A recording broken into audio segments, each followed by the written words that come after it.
जब बीबी हलीमा बीबी आमिना रहमतुल्लाह अलैहा के घर पहुंची तो उन्होंने देखा गोद से नूर फूट रहा था। वो अब्दुल्लाह रजी अल्लाहु अन्हा की निशानी था, जिसकी पेशानी से रोशनी झलकती थी। उसे देखते ही बीबी हलीमा के दिल में बेपनाह मोहब्बत उतर आई। जैसे ही उन्होंने बच्चे को सीने से लगाया, उन्हें महसूस हुआ कि उनके सीने में दूध भर गया है। उनका अपना बच्चा जो रात रात भर रोता था, अब चैन की नींद सो गया। हारिस ने जब अपनी कमजोर ऊंटनी को देखा तो हैरान रह गए। अब उसके थनों से भी दूध निकल रहा था। उन्होंने पिया और ताजगी महसूस की। बीबी आमिना रहमतुल्लाह अलैहा ने अपने लाडले को प्यार से बीबी हलीमा की गोद में दे दिया और बीबी हलीमा ने मुस्कुराकर कहा, हारिस, ये बच्चा तो हमारे लिए रहमत बनकर आया है। जब बीबी हलीमा, हारिस और नन्हे मोहम्मद सल्लल्लाहु अलैहि वसल्लम गांव की ओर लौटे तो जो दुबला गधा कभी सबसे पीछे रहता था, आज सबसे आगे दौड़ रहा था। बाकी औरतें हैरानी से पूछने लगी, बीबी हलीमा, ये वही गधा है जो रास्ते में ठहर ठहर जाता था? बीबी हलीमा मुस्कुराकर बोली, ये सब उस नन्हे मेहमान की बरकत है। गांव पहुंचते ही उनके घर की हालत बदल गई। जहां कभी सूखा था, वहां हरियाली उगाई। उनकी बकरियां चरकर लौटती तो पेट भरा होता, जबकि दूसरों की बकरियां खाली पेट वापस आती। लोग पूछते, हलीमा, तुम्हारे घर ये कैसी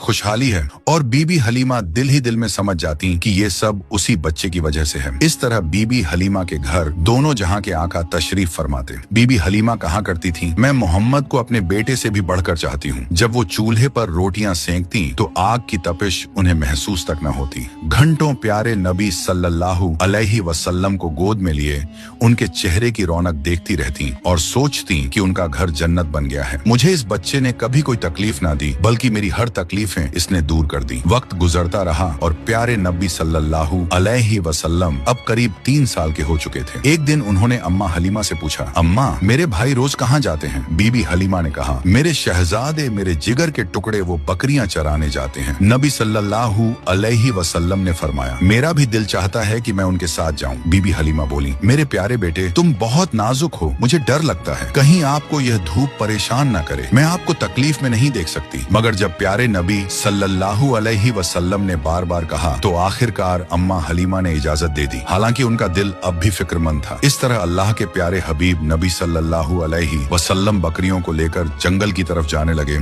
और इसी तरह 4-5 दिन गुजर गए। आगे की कहानी जानने के लिए पार्ट 3 जरूर देखें।